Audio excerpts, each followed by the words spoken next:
Hello everyone, मैं आपका राघव क्रांति कृष्णा। आज हम डिस्कस करने वाले टॉपिक आकर ऐसे व्यक्ति के ऊपर है जिन्होंने केएफसी कंपनी को स्थापना किए थे। तो उसके पहले आपसे एक डिस्कशन करना चाहता हूँ। एक नॉर्मली लाइफ जीने वाले हम जैसे लोग यानी मिडिल क्लास लाइफ जीने वाले लोगों को कई लोगों को एक सपना होता है। यानी अगर आपके पिताजी यानी अगर आप यंग जनरेशन हो तो आपके पिताजी को एक सपना होगा खुद का बिजनेस का फॉर्म करने के लिए, और आपको एक सपना होगा खुद का बिजनेस फॉर्म करने के लिए। पर कहीं ना कहीं अपन जैसे लोग यानी मिडिल क्लास जैसे लोगों को इस रोटेशन में कहीं ना कहीं फंस जाते हैं, क्योंकि 20 साल तक हम स्टडीज़ पढ़ते हैं उसके बाद में 40 साल, अगले 40 साल कुछ कंपनी में जाकर जॉब करते हैं। पर ये जो प्रक्रिया में हम बिजनेस फॉर्म करने का जो हमारे अंदर जो प्लान होती है उस प्लान को हम टोटली भूल जाते हैं। तो ऐसे ही एक व्यक्ति जो नॉर्मली लाइफ जीने वाला व्यक्ति जो उस जॉब करने के बदले इस बिजनेस आइडियाज़ को फॉर्म करने की प्लान करके आगे बढ़ने वाले इस व्यक्ति के ऊपर आज हम डिस्कस करने वाले हैं।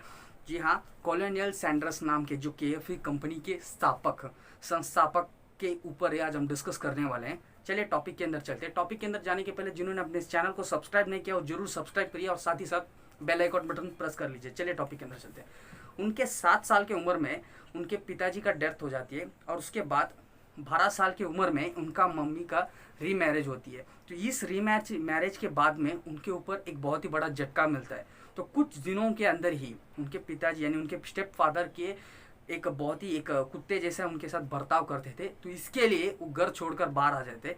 सोचो, केएफसी के स्थापक करने वाले इतने बड़े ओनर 7वीं कक्षा तक ही पढ़ाई किए हैं। तो सोच के देखो, एक बहुत ही बड़ा एक टॉपिक है जो इनके साथ में इनका बिजनेस और इनके संघर्ष में स्टडी का रिलेशन ही नहीं है, फिर भी इनका बहुत ही बड़ा एक सक्सेस इनके लाइफ में मिला है, वो भी 65 साल की उम्र में। आइए बताता हूँ पूरी तरीके से। तो ये बाहर जाते घर से, बाद में बाहर के छोटे छोटे शॉप्स में काम करते हैं, होटल्स में काम करते हैं।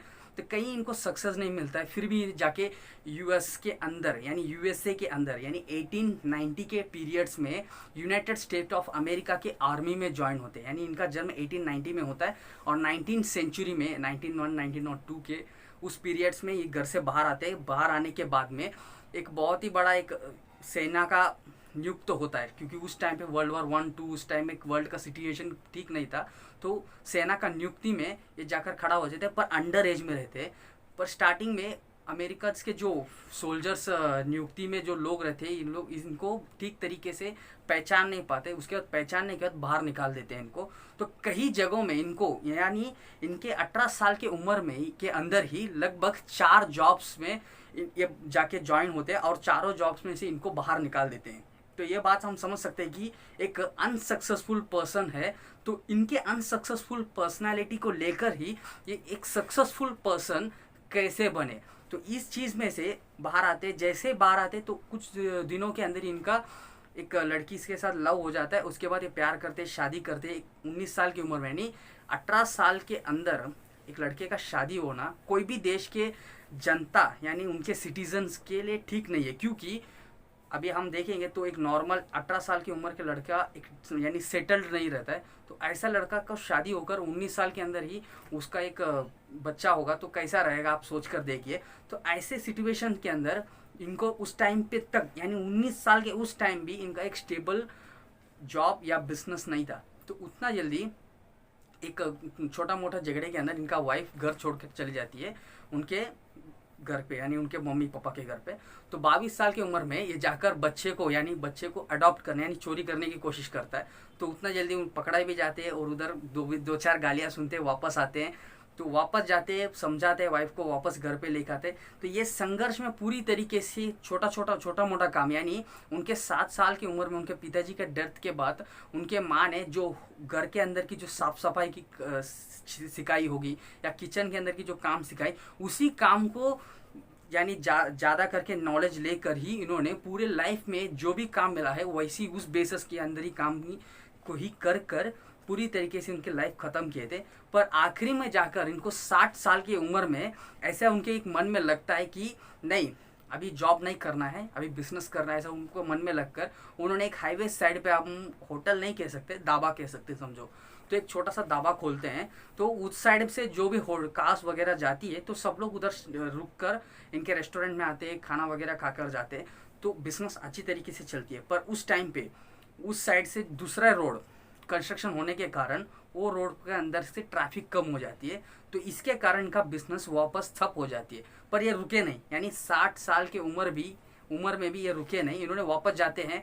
वापस जाकर रोड पर, यानी अभी जो नॉर्मली जो वड़ा पाव के दुकान वगैरह होते हैं धारा मुंबई के अंदर, तो वैसे ही वो लेकर एक एक रानी व्हील्स वाला जो एक डब्बा रहता है, उस डब्बा को लेकर घूमते, जैसे आइसक्रीम वाला रहता है, तो ऐसे लेकर घूमने के टाइम एक एक होटल में जाकर बोलते हैं कि मैं फ्राइड चिकन बेचता हूँ, तो फ्राइड चिकन का जो मेरे रेसिपी है वो आपको मैं बताता हूँ, पर मैं बहुत तकलीफ में हूँ, तो उसके लिए आप मुझे पे करना है। तो कई होटल्स के लोग वापस बाहर निकाल देते, रिजेक्ट करते।